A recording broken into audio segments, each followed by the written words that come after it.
While everyone else is fighting for a spot in the hierarchy, Sigma males are building empires outside of it, and society can't stand that someone refuses to play their game.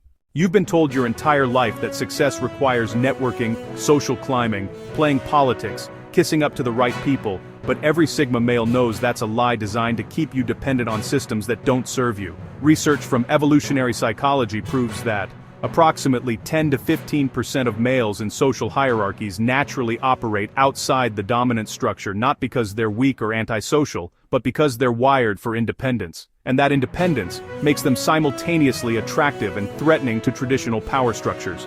Alpha males need the pack to validate their status. Beta males need the pack to tell them what to do, but Sigma males build wealth, power, and respect without needing anyone's permission or approval. And that psychological freedom is what makes them untouchable. Society fears what it can't control, and it can't control a man who doesn't need its validation. Welcome to Prime Theory, where we decode the psychology that most people will never understand. Today I'm exposing Sigma male psychology, why lone wolves dominate without competing, the neuroscience behind independent success, and why society desperately wants you to stay dependent on social hierarchies. This isn't alpha versus beta garbage. This is the third option nobody talks about because it threatens every system built on control. Let's break it down. Let's start with the biology because Sigma behavior isn't new. It's ancient. Studies of wolf populations show that approximately 10% of males naturally leave the pack, not because they're rejected, but because they choose independence over hierarchy participation. These lone wolves don't compete for alpha status. They simply exit the system entirely, and often thrive better than pack members because they're not wasting energy on social politics.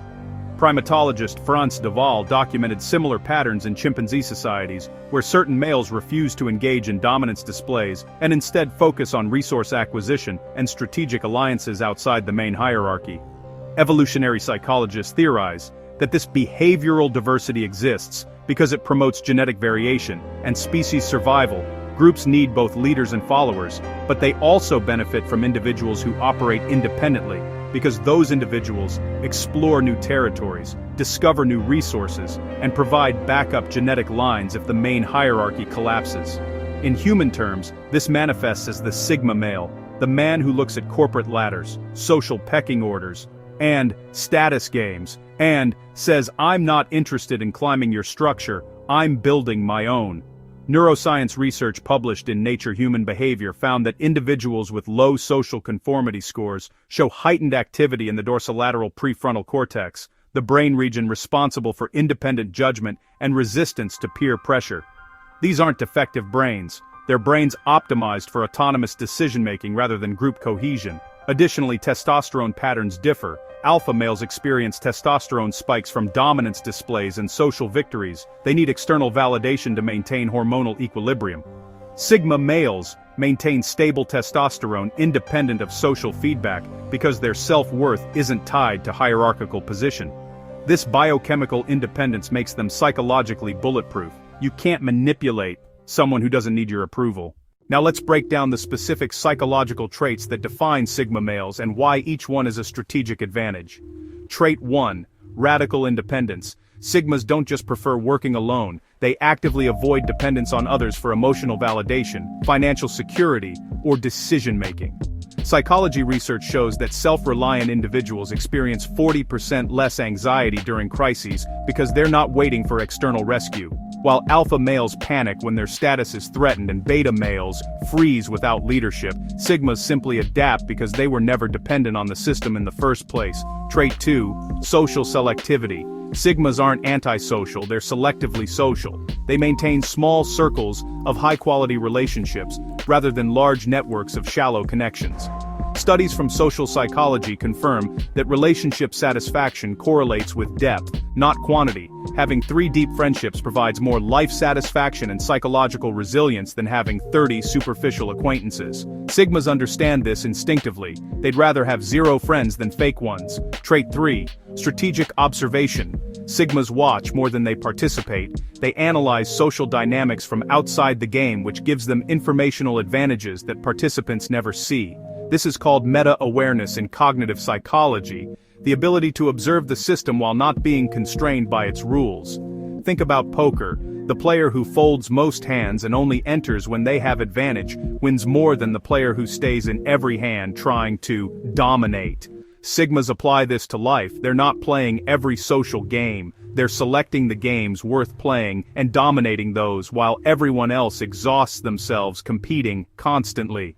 Trait 4. Internal validation. This is the most powerful trait psychologically. Sigmas derive self-worth from their own standards, not external metrics. Social psychology research confirms that external validation creates addiction cycles. You need constant hits of approval to maintain self-esteem, which makes you controllable. Internal validation makes you unmanipulatable because nobody can take away what you give yourself. Here's where it gets uncomfortable. Society is built on control systems that require your participation. Capitalism needs you buying status symbols. Corporations need you climbing ladders. Social media needs you seeking validation. Governments need you following rules. All of these systems depend on you caring what others think and competing for socially defined success. Sigma males break this model entirely because they don't care about your metrics. Research on social conformity shows that hierarchical systems require approximately 85% participation rate to maintain stability. When too many people opt out, the entire structure collapses. This is why Sigma behavior is simultaneously admired and attacked. People are fascinated by independence, but systems need dependence to function.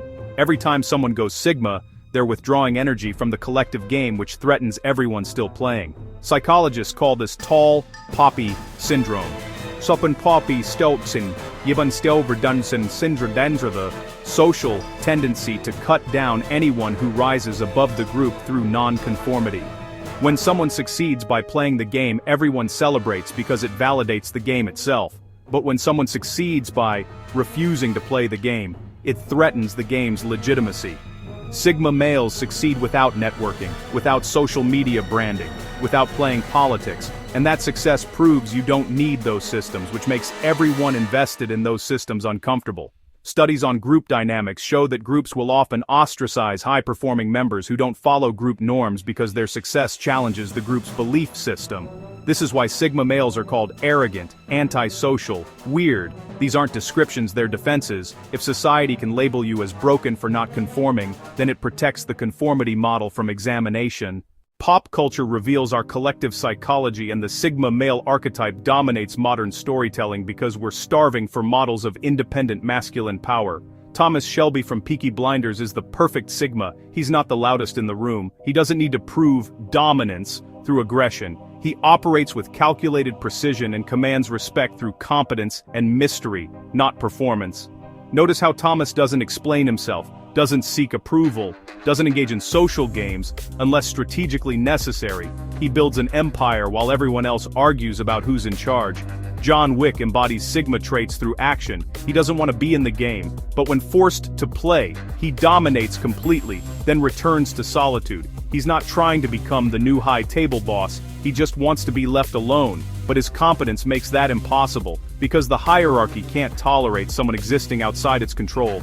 Batman is perhaps the ultimate Sigma. Bruce Wayne could easily be a dominant alpha with his wealth and status, but he chooses to operate outside society's rules entirely. He doesn't seek political power, he doesn't care about social approval. He created his own moral code and enforces it independently regardless of what society thinks. The reason these characters resonate so deeply, especially with men, is because they represent psychological freedom from systems that feel suffocating. They prove you don't need to climb the corporate ladder, or win the popularity contest, or play the status game to have power. You can build power independently through competence, discipline, and refusal to participate in hierarchies that don't serve you.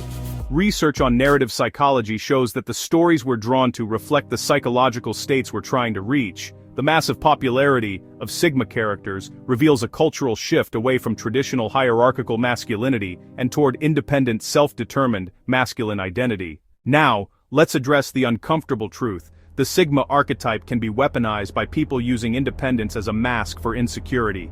Psychologists researching the Sigma trend found that some men identify as Sigma not because they're genuinely independent, but because they've been rejected by social hierarchies and are rationalizing that rejection as choice. There's a crucial difference between choosing solitude from strength and accepting isolation from fear. True Sigmas can socialize effectively when they choose to. They're comfortable in groups they just prefer not to be. But if you avoid social situations because they make you anxious or you've been rejected, that's not Sigma, that's avoidance. Research on attachment styles shows that some people develop dismissive avoidant patterns where they reject relationships before relationships can reject them. This looks like Sigma independence, but it's actually a trauma response.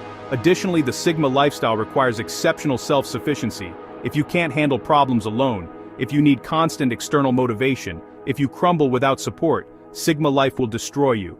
Studies on resilience show that radical independence only works when paired with high competence and emotional regulation. Otherwise, it becomes self-sabotaging isolation. The healthiest version of Sigma behavior isn't complete disconnection, it's strategic connection, maintaining the ability to collaborate when beneficial while preserving autonomy as the default state. Think of it as being fluent in social dynamics, but choosing when to speak that language rather than being forced to speak it constantly. The toxic version of Sigma culture promotes misogyny, emotional suppression, and superiority complexes. If your Sigma identity makes you think you're better than everyone else, you've missed the entire point. Sigma isn't about being better. It's about being different, and that difference is neither superior nor inferior, it's just alternative.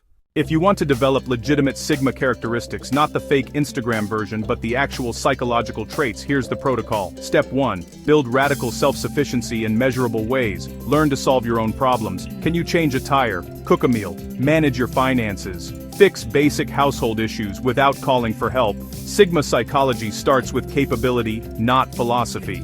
Research on self-efficacy shows that people who can handle practical challenges independently develop confidence that transfers to emotional and social independence. Start with small self-reliance challenges. Spend a day solving every problem that comes up without asking for help. Spend a weekend alone without your phone. These aren't punishments, they're training. Step 2. Practice internal validation exercises. Every time you accomplish something, resist the urge to share it for external validation. Let the accomplishment itself be the reward.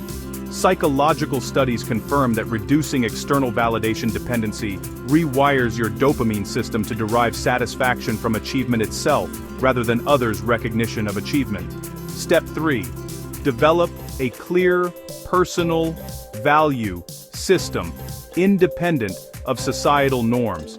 Write down what actually matters to you, not what you think should matter based on social conditioning. True Sigma psychology requires knowing exactly who you are and what you stand for so that external pressure can't sway you.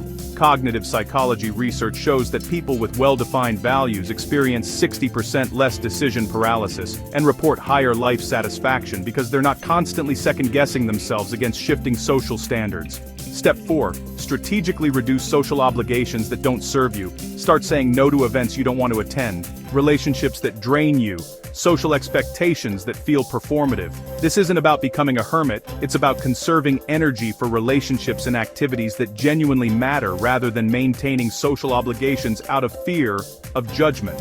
Step 5. Develop uncommon competence in valuable skills. Sigma respect comes from undeniable capability, not social performance. So become exceptionally good at something that produces measurable results. Whether it's coding, investing, writing, building, whatever aligns with your interests, master it to the level where your results speak louder than any social positioning could. Research on expertise shows that achieving mastery in any domain takes approximately 10,000 hours of deliberate practice. That level of dedication requires Sigma traits like long-term thinking, delayed gratification, and immunity to others' opinions about how you spend your time. Here's what most Sigma content won't tell you. This path isn't universally optimal, it's optimal for a specific personality type, and if that's not you, forcing it will make you miserable. Personality psychology research confirms that approximately 25% of people are natural introverts who recharge through solitude. These people may thrive as Sigmas. But if you're an extrovert who gains energy from social interaction, trying to force yourself into Sigma behavior is working against your wiring. Some men are natural alphas. They genuinely enjoy leadership, social competition, and hierarchical success, and they should pursue that. Some men are natural betas. They thrive as supportive team players who prefer collaboration over independence. That's equally valid. The key is honest self-assessment, not adopting an identity because it sounds cool online. Ask yourself these diagnostic questions. Do you feel energized or drained after extended social interaction? Do you naturally prefer working alone or in teams? Do you care deeply about others' opinions, or are you genuinely indifferent? Do you enjoy leadership roles, or do they feel like burdens? Are you comfortable making decisions without external input, or do you prefer collaborative decision-making? Your honest answers reveal your natural tendencies, and building a life aligned with those tendencies creates psychological congruence, which research shows is the strongest predictor of long-term life satisfaction. You can develop skills outside your natural type. Introverts can learn to be socially effective, and extroverts can learn to work independently. But your default state should align with your wiring, not fight against it constantly.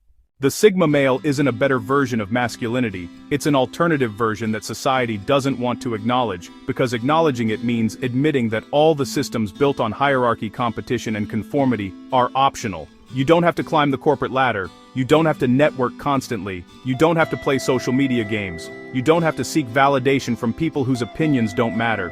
You can build wealth, power, and respect independently, on your own terms, following your own code, and the world will simultaneously respect and resent you for it.